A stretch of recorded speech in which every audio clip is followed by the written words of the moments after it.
Hello दोस्तों, मैं हूं आपका होस्ट एंड दोस्त विनोद कुमार कुशवाहा। और आज के इस वीडियो में हम सी टीवी सीरीज के सीजन 3 के एपिसोड नंबर 7 की कहानी को आपके सामने एक्सप्लेन करने वाले हैं।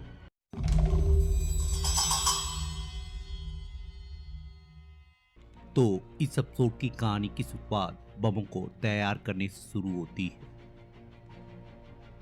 और तभी विच फाइंडर के लोग कोपून को पकड़कर सिबेत और टोमांडा के पास ले आते हैं और कोपून को सिबेत से बातचीत करते हुए उसकी सारी हकीकत मालूम चल जाती है और वो उसे क्लियर करते हुए बताती है कि ट्रिवांटिस के लोग पेंसा को तबाह नहीं करने वाले हैं, बल्कि वो पेंसा को तबाह करेगी। तो कोपून इस बात को सुनने के बाद अपना आपा खो बैठता है और जब वो टोमाटा से पूछती है कि क्या वो लोग तैयार हो चुके हैं, तो उसके हाँ में जवाब देने पर कोपून उसे ऐसा करने के लिए मना करता है। तो सिबेत उसकी बातें सुनने के बाद उसे बमों को फायर करने का ऑर्डर दे देती है और फिर थोड़ी बहुत उसकी धुलाई करने के बाद आसमान के नज़ारे को दिखाने के लिए या पेंसा की तबाही को दिखाने के लिए उसे अपने साथ ले जाते हैं। और इधर हम देखते हैं कि टमेक्टी जून अपने साथियों को अंतिम विदाई दे रहा होता है और जब मागरा उसके इस फैसले पे सवाल उठाती है तो टमेक्टी जून उसे समझाता है कि उसी ने इन लोगों को ट्रेन किया है और बहुत सी लड़ाइयों में उन्होंने मेरा साथ दिया था। और जब मागरा उसे याद दिलाने की कोशिश करती है कि उन्होंने ही उनके ऊपर हमला किया था, तो टमेट्टी जून उसे जवाब देता है कि इन्होंने अपने बिलीफ के हिसाब से या अपने मान्यताओं के हिसाब से उनके ऊपर हमला किया था, क्योंकि हम लोगों ने ही उनके विश्वास को या उनके नियम को बदला है।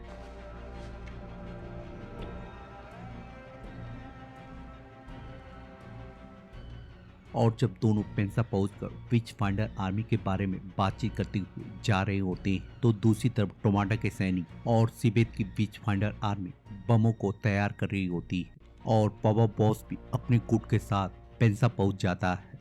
और जब सभी के सभी आगे बढ़ रहे होते हैं, तभी आसमान से अंगारे बरसने लगते हैं।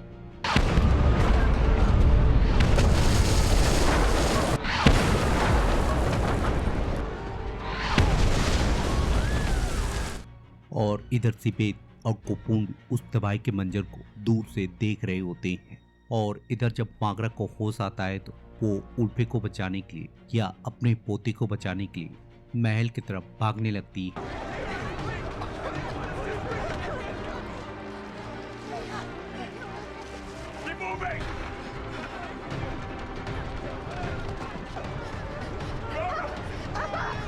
It's safer here. No.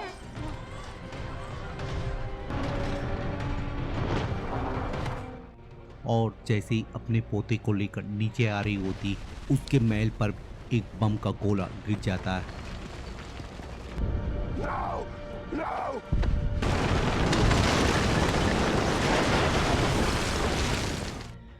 और जब तबाही के मंजर को देखकर हनीवा और पापा बॉस वहां तक पहुंचते हैं, तो पापा बॉस को अपने कुत्ते नो की आवाज सुनाई देती है और फिर वो लोग उसकी आवाज का पीछा करते हुए वहां तक पहुंच जाते हैं। और पत्थरों को हटाने के बाद जहां उन्हें मागरा बेहोश मिलती है, वहीं उल्फ सही सलामत होता है। और इधर जहां सिबेत टोमाटा के कारनामे की वजह से उसके ऊपर खुश हो रही होती है, वहीं कोपून इस हादसे की वजह से पूरी तरह से निराश हो चुका होता है या टूट चुका होता है। और जब सिबेत खुश होकर उससे इस नज़ारे के बारे में पूछती है, तो कोपून उसे जवाब देता है कि उसने अपने बच्चे के ऊपर बम गिरा दिया है। तो वो उसको जवाब देती है कि अगर उसका बेटा वहाँ पे मुसीबत में है तो वो उसकी माँ की वजह से, Fuck you.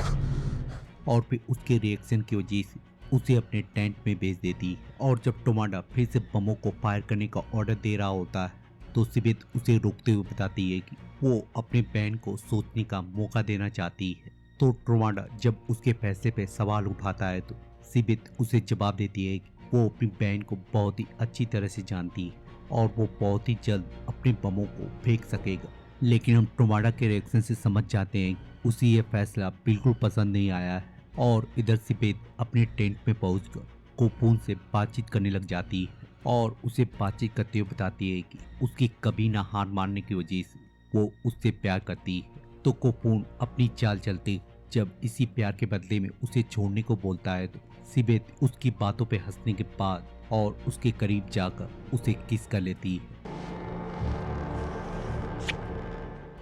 और जब कोपून उसके बच्चे का जिक्र करते हुए उसे समझाने की कोशिश करता है कि वो उसका बच्चा है और वो चाहे अपने बेटे को अपनाए या ना अपनाए, वो हमेशा ही उसकी माँ रहेगी, तो सिबेत उसकी बात से इमोशनल होते हुए वहां से चली जाती है। और इधर हम देखते हैं कि मागरा को होश आ जाता है और जब वो सबसे मिलने के बाद कोपून के बारे में पूछती है तो बाबा उसे समझाता है कि वो लोग उसे ढूंढ निकालेंगे। और जब टमेटी जून सभी को बताता है कि सिबेत ने विच फाइंडर आर्मी को अपने साथ मिला लिया है, तो मागरा अपने आप को फिर से ब्लेम करने लगती है। और जब अपनी बेटी के साथ बाहर जाकर वहाँ के तबाही के मंजर के बारे में जानती है तो वो टमेट्री जून को ऑर्डर देते हुए सभी का इलाज करने के बाद और उन्हें इकट्ठा करने के बाद एल्टूना जाने का ऑर्डर देती है। और फिर टमेट्री जून के जाने के बाद हनीवा भी अपने भाई को खोजने के लिए निकल जाती है। और इधर हम देखते हैं कि टोमाडा कोपून के पास आकर जब अपनी टीम में शामिल होने की बातचीत कर रहा होता है या अपने बमों के लिए ओलोमान की जगह को भरने की कोशिश कर रहा होता है, तभी सिबेत के सैनिक आकर उसे वहां से ले जाते हैं। और इधर जहाँ टमेट्री जून ट्रेन की मदद से उनकी सैनिकों की संख्या के बारे में जानता है, वहीं जब हनीवा सभी को लेकर बाहर जा रही होती है, तभी उसके गेट खोलने के साथ ही सिबेत के सैनिक वहाँ पे पहरा दे रहे होते हैं। और जब उनके घेरे जाने की वजह से सभी लोग मीटिंग कर रहे होते हैं, तो मागरा जैसे ही हालेन और टोरेरा का नाम लेती है तो हनीवा हालेन की मौत की सच्चाई को उसे बता देती है और फिर उसे हालेन के द्वारा दी गई चाबी देती है। लेकिन मागरा को उस चाबी के बारे में कोई आइडिया नहीं होता है और तभी कोपून उन्हें ढूंढते हुए वहां पे आ जाता है। और फिर सभी से मिलने के बाद सिबेत का मैसेज पढ़ते हुए उन्हें बताता है कि क्वीन मागरा को अपना सिंहासन छोड़ना पड़ेगा और सारी चीजें उसके हवाले करनी पड़ेंगी और मागरा को अकेले ही उसके कैंप पहुंचकर उसके ताज और उसके साम्राज्य को उसे सौंपना पड़ेगा। तो मागरा इस बात को सुनने के बाद ये समझ जाती है कि सिबेत अपना सिर्फ साम्राज्य नहीं चाहती है, बल्कि वो उसे पकड़कर उससे अपना बदला लेना चाहती है। और जब सभी लोग उसे समझाने की कोशिश करते हैं कि उसे जाने की कोई जरूरत नहीं है, तो मागरा अपने आप को कुर्बान करने के लिए या अपने लोगों को बचाने के लिए जैसे ही जाती है, उसकी हालत खराब होते हुए बेहोश हो जाती है। और जब होश आने के बाद वो फिर से जाने की कोशिश करती है तो बाबा उसे समझाता है कि उसे यहाँ से जाने की कोई जरूरत नहीं है, क्योंकि उसकी बैंड वैसे भी इस शहर को तबाह कर डालेगी। तो कोपून उन्हें सजेशन देने की कोशिश करता है कि वो लोग मिलकर उन सैनिकों का खात्मा करते हुए यहाँ से भाग सकते हैं। तो हनीवा उसे बताती है कि जैसे ही उन्हें इस जंग के बारे में मालूम चलेगा, वो पेंसा में फिर से बमों की बारिश कर देगी।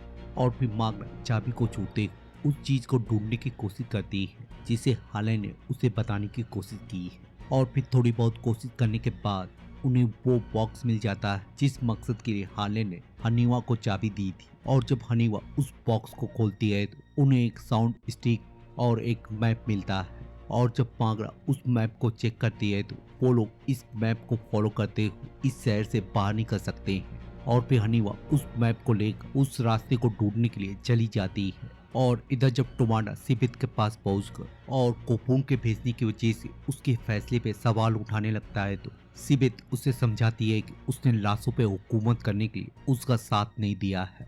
तो टोमाडा उसे समझाते हुए बताता है कि वो लोग कोपून का यूज कर सकते थे। और जब उसे बताता है कि उसे भगवान पे बिलीव नहीं, तो सिबेत अपने हाथ का जादू चलाते हुए उसे जन्नत की सैर कराती है। और इधर हनीवा और रेन उस मैप को फॉलो करते उस रास्ते को खोज निकालते हैं।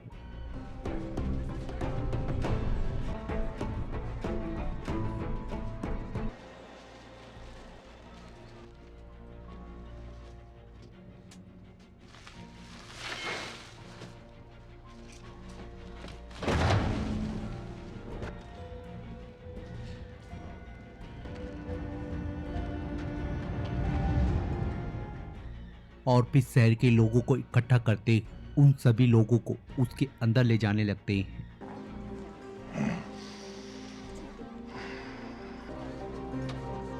Mama.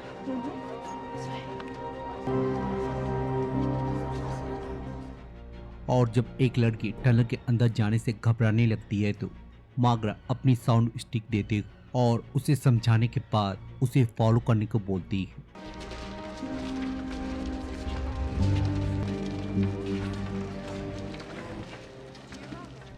और जब सभी के सभी लोग कुछ दूर तक अंदर जाते हैं तो उन्हें एहसास होता है कि बाबा बॉस वहाँ पे नहीं है। और क्वीन मार्गरा इस बात से समझ जाती है कि बाबा बॉस सिबित का शिकार करने के लिए यहाँ से चला गया है।